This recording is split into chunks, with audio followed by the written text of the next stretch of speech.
अजीज़ाना मैं आपको आपके भाई आदिल राजा का सलाम पहुंचे। मैं आपको खुश आमदीद कहता हूं। सोल्जर स्पीक्स के ऊपर आज 9 मार्च 2026 है और हमारी इतलात के मुताबिक पाकिस्तान की इंटेलिजेंस कम्युनिटी का ये दावा है कि पाकिस्तान का डी फैक्टो इस वक्त जो रूलर है, जो आर्मी चीफ है आसिम मुनीर, उसके ऊपर शदीद तरीन प्रेशर है सऊदी अरब की तरफ से कि वो ईरान के ऊपर जो है वो हमला करके जवाब दे उस दिफाई मुआहदे के तहत, जिस मुआहदे के तहत ईरान और ने हमला तो पाकिस्तान जो सऊदी अरब के ऊपर किया है, लेकिन जिस मुआहदे के तहत जिसका बार बार जिक्र किया जा रहा है, जिससे बचने की कोशिश की जा रही है, इसहाक डालर भी कह रहा है कि जनाब हमारी वजह से ईरान छोटे मिसाइल मारा है, बड़े मिसाइल सऊदी अरब के ऊपर नहीं मारा। और मुआहदा जो पाकिस्तान ने दिफाई मुआहदा किया था सऊदी अरब के साथ, उस सिलसिले के अंदर सऊदी अरब की तरफ से शदीद तरीन इस वक्त प्रेशर है कि जवाब दिया जाए, लेकिन जवाब देने के ऊपर जो मामलात हैं वो इंतहाई संगीन है इस वक्त। और फौज के अंदर भी मामलात जो इस वक्त खबरें आ रही हैं वो भी इंतहाई संगीन है, शदीद तरीन। एक फौज के अंदर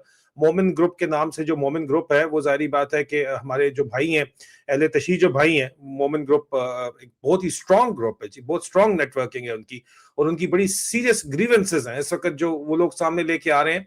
और आपने हाल ही में स्कर्दू के अंदर देखा कि 2 फौजी जवानों को भी जला दिया गया, हालांकि वो इंटेंशनल नहीं जलाया गया था, लेकिन जब ब्रिगेड कमांडर के घर को आग लगी तो उसके अंदर वो भी बेचारे जल गए। और उसका जो रिएक्शन है वो तो होगा होगा, लेकिन गिलगित बल्तिस्तान पाकिस्तान के हाथ में रहेगा या नहीं रहेगा, ये इस वक्त बातचीत भी बहस शुरू हो चुकी है, क्योंकि हिंदुस्तान भी तैयार बैठा हुआ है कि अगर ये मजीद मामलात खराब होते हैं तो फिर गिलगित बल्तिस्तान की तरफ वो जाके चाइना को काटे, और अमेरिका की ब्लेसिंग इसके अंदर तो शामिल है। लेकिन दूसरी तरफ आसिम मुनीर इतना ज्यादा तावला हुआ है, और इसहाक डार ने और मोहसिन नकवी ने और आसिम मुनीर की रजीम ने ये तबाही और बर्बादी शरीफों ने मिलकर ग्रेटर पंजाब के चक्कर में सोच में इतनी ज्यादा मचा दी है कि ये भुखे नंगे हुए हैं। और आज की खबरों के मुताबिक मैं आपको मजीद तफसीलात इस खबर की दूंगा, लेकिन जमीनी हमले की जो डिमांड की जा रही है उसकी भी तफसीलात दूंगा। लेकिन वो क्यों करेंगे इतने प्रेशर के बावजूद, जब आसिम मुनीर को फौज में जाहिर बात है दामाद समझा जाता है, ईरान का खुमनई के साथ उनका बड़ा करीबी ताल्लुक है, लेकिन फिर भी उसके बावजूद भी शदीद तरीन प्रेशर किस चीज का है? पैसों का प्रेशर है। हम भी तुमको पा ही लेते सनम, बात पैसे पे आके रुकती है। पाकिस्तान भुखा नंगा हुआ इस वक्त, तो पैसों का शदीद तरीन प्रेशर है। और इसी सिलसिले के अंदर आज स्टोरी जो है वो मेहताब हैदर साहब ने भी की है, इसके ऊपर बताया कि सऊदी अरब से $5 बिलियन का मजीद डिपॉजिट मांगा गया है 10 सालों के लिए, और 5 बिलियन की ऑयल फैसिलिटी मांगी गई है। दरअसल $5 बिलियन तो ऑलरेडी इनके पास एग्जिस्टिंग डिपॉजिट सऊदी अरब के पाकिस्तान के अंदर मौजूद हैं, जो वो उसको कहते हैं कि जी लॉन्ग टर्म फैसिलिटी 5 की जगह 10 साल की कर दें। भुखे नंगे हुए हैं। उसके अलावा 5 बिलियन का डिपॉजिट, कुछ 3 बिलियन तेल के अंदर और 2 बिलियन जो वहां पे हमारे मजदूर काम कर रहे हैं उसको भी सिक्योरिटी प्रोवाइड करें, एडवांस हमें थोड़ी पेमेंट कर दें ताकि हमारा खर्चा चल जाए। लेकिन सऊदी अरब ने जो जवाबी डिमांड पाकिस्तान के इंटेलिजेंस कम्युनिटी के जराये के मुताबिक की है, इस सिलसिले के अंदर वो डिमांड ये है कि जनाब आपने हमसे जो दिफाई मुआहदा करके ये जो डॉलर उठाए थे, अब वक्त आ गया है कि ये डॉलर डकारने का वक्त, हलाल करने का वक्त आया हुआ है, और आप ईरान हमारे ऊपर हमला कर रहा है तो आप ईरान को जवाब दें। लेकिन पाकिस्तान तो जवाब नहीं दे सकता। पाकिस्तान किस तरह जवाब दे सकता है? पाकिस्तान अगर जवाब देगा तो पाकिस्तान को जवाब मिलेगा अंदर से भी और बाहर से भी। पाकिस्तान की इंटरनल सिक्योरिटी सिचुएशन आपके सामने मौजूद है। लेकिन यहाँ पे बहुत इंटरेस्टिंग एक सिनेरियो डेवलप हो रहा है, जो कहा यह जा रहा है कि एक तरफ से तो कुर्दिश लोगों ने जो है वो हमला कर दिया है पाकिस्तान के ऊपर, लेकिन पाकिस्तान में जो बलूचिस्तान की तरफ से भी जो सिस्तान और बलूचिस्तान के जो ईरान और पाकिस्तान की तरफ से, वहां से भी ground offensive proxy forces launch करें, ग्राउंड ऑफेंसिव लॉन्च करें और उसको आईएसआई कोऑर्डिनेट करे। और या दूसरी सजेशन ये है कि अमेरिका का ग्राउंड ऑफेंसिव भी यहां से लॉन्च हो सकता है। और ये मैं नहीं कह रहा, ये अमेरिकन प्रोफेसर जो है वो माजर चाहता हूँ, चीनी प्रोफेसर बहुत मशहूर आजकल हुए हैं, और जो भी उन्होंने प्रेडिक्शन की वो सारी की सारी प्रेडिक्शन आज दिन तक जितनी भी उन्होंने बातचीत की वो सारी की सारी पूरी हुई है। और इनके मैं आपके पास लेके आ भी रहा हूँ मुख्तलिफ मामलात जो इनके हैं, जो इनकी जो बातचीत है वो मैं आपके पास लेके आ रहा हूँ, सुनिएगा जरा। यहाँ पे ये याद रखिए कि प्रोफेसर जोंग शोएशन ने ये बात की थी कि सदर ट्रंप जीतेंगे अमेरिका का इलेक्शन और फिर ईरान पे हमला भी करेंगे, और फिर अमेरिका ईरान से जंग और मतलब ईरान के अलाय से जंग हारेगा। ये इन्होंने अभी तक जितनी भी प्रेडिक्शंस इनकी हैं वो पूरी हुई हैं। जंग हारने वाली बात अभी नहीं पता, द गज़्द औ द मैदान पता चल जाएगा, लेकिन वो ये कह रहे हैं कि पाकिस्तान से ज़मीनी हमला हो सकता है। और पाकिस्तान की जो हालात है आपके सामने है। क्या कहा उन्होंने एग्जैक्टली ये भी जरा देख लीजिए, फिर आप खुद फैसला कीजिए। उन्होंने एक अमेरिकन में व्लॉगर से बात करते हुए कहा, It's interesting problem because during the 12-day war, Pakistan voiced support to the Iranians. But then a few months later, Pakistan signed a mutual defense pact with Saudi Arabia, which meant that if Saudi Arabia is under attack, then Pakistan must come to its defense, primarily by using nuclear weapons. Okay? So if Israel is able to stage more false flags against Saudi Arabia, and if Saudi Arabia declares war against Iran, then Pakistan would be obligated by this treaty to enter the war against Iran. And Pakistan might actually be the place where the Americans actually staged the ground invasion from, okay? Because the south east of Iran is actually much more vulnerable than the northwest of Iran. So that's a possibility. Now, Pakistan is interesting. अब ये जो Chinese professor हैं ये exactly वो scenario present कर रहे हैं जो मैंने आपको दिया था कि यार दिस इज जो ईरान के ऊपर ग्राउंड इन्वेजन का प्लान मैंने आपको बताया था और मैंने काउंटर भी बताया था। और इंडिया के ऑफिसर हैं मेजर समरपाल तूल, लोगों ने बड़ा गुस्सा किया कि क्यों आपने ये बात की है। लेकिन जाहिर बात है कि इंडिया अमेरिका के स्ट्रेटेजिक अलायंस में उनको पता तो है कि क्या गेम चल रही है। और यहाँ पे जैशुल अदल नाम की भी यहाँ पे जमात जो है वो ईरान सेंट्रिक है और उसको जाहिर बात है सीआईए की सपोर्ट तो होगी क्योंकि ईरान सेंट्रिक है वो। और अब सीआईए ग्राउंड के ऊपर ऑपरेट बलूचिस्तान में आईएसआई के बगैर तो कर नहीं सकती। और आसिम मुनीर उनकी नौकरी कर रहा है और आसिम मलिक भी उनकी नौकरी कर रहा है, आपका डीजी आईएसआई। तो अब ये एक जो सिचुएशन डेवलप हो रही है does make a lot of sense now, जिसके ऊपर आप लोगों ने बड़ा गिला किया था कि क्यों बात की है।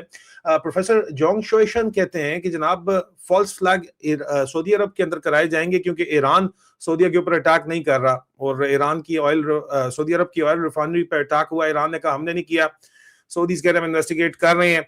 लेकिन वो कहते हैं कि फॉल्स फ्लैग इसराइल के ऊपर इल्जाम जारी बात है, इशारा जा रहा है कि इसराइल फॉल्स फ्लैग कराएगा और इसराइल के फॉल्स फ्लैग करवाने की वजह से इस वक्त जो है वो फिर जाहिर बात है कि सऊदीया को जबरदस्ती अंदर खींचा जाएगा। और अगर सऊदीया को जबरदस्ती खींचा जाएगा तो सऊदीया खुद तो लड़ता नहीं है, उन्होंने पाकिस्तान के साथ डिफेंस एग्रीमेंट किया हुआ है, तुर्की से भी किया हुआ है। टर्की को बोलें कि तुर्की भी आ जाए, लेकिन तुर्की की जानिब से आप देखिए कि एक तरफ तुर्की है यहाँ पे इस नक्शे में बड़ा क्लियर नजर आ रहा है और एक तरफ पाकिस्तान है। तुर्की वाली साइड से जो कुर्दिश इन्वेजन है, ग्राउंड इन्वेजन है, वो ईरान के अंदर आ रही है। और पाकिस्तान वाली साइड से जो प्लान्ड इन्वेजन है, कुर्दिश वाली साइड से जो है वो तुर्की वाली साइड से तो शुरू हो चुकी है, लेकिन पाकिस्तान वाली, और वो सिर्फ तुर्की नहीं है, सीरिया भी है और इराक भी है वहां पे, बाय द वे ये क्लियर कर लीजिए। और पाकिस्तान वाली साइड से अब जो सबसे आसान रास्ता है वो कहते हैं कि जी पाकिस्तान वाली साइड से। और हमारे इंटेलिजेंस जराए ये कहते हैं कि आसिम मुनीर के ऊपर शदीद तरीन प्रेशर है कि वो अटैक करे, क्योंकि सदर ट्रंप ने कहा था कि जी खुमनई साहब के बेटे को, साहिबजादे को नहीं लगाया जाएगा। ईरान ने खुमनई साहब के साहिबजादे को ही, मुश्तबा खुमनई को ही जो है अली खुमनई की जगह लगा दिया है लीडर और बता दिया कि आपने ब्रिंग इट ऑन, हम तो लड़ेंगे, हम तो बाज नहीं आएंगे। पाकिस्तान का जो हाल है वो वसतुल्लाह खान साहब ने आज बीबीसी उर्दू की अपने जो आर्टिकल के अंदर लिखा कि सऊदी अरब अब हमारी तरफ मुतवक्को निगाहों से देख रहा है और हम तेहरान को आंखों ही आंखों में कह रहे हैं कि आगा जान हमारी बेचारगी का कुछ तो ख्याल कर, थोड़ी सी तो इज्जत रख ले, तुझे इकबाल ने लाहौरी की कसम। पढ़िए, वसतुल्लाह खान साहब ने जो तहरीर लिखी है वो तो आप पढ़ लीजिएगा, लेकिन ये कहानी यहाँ से आगे बढ़ चुकी है क्योंकि यहाँ पे आगा जान के ऊपर ही हमला करने का जो है वो प्रेशर आसिम मुनीर के ऊपर है, दामाद के ऊपर। अब दामाद धोखा देगा नहीं देगा उस वो डिपेंड इसके ऊपर करता है कि कोर कमांडर दामाद के साथ खड़े या नहीं खड़े।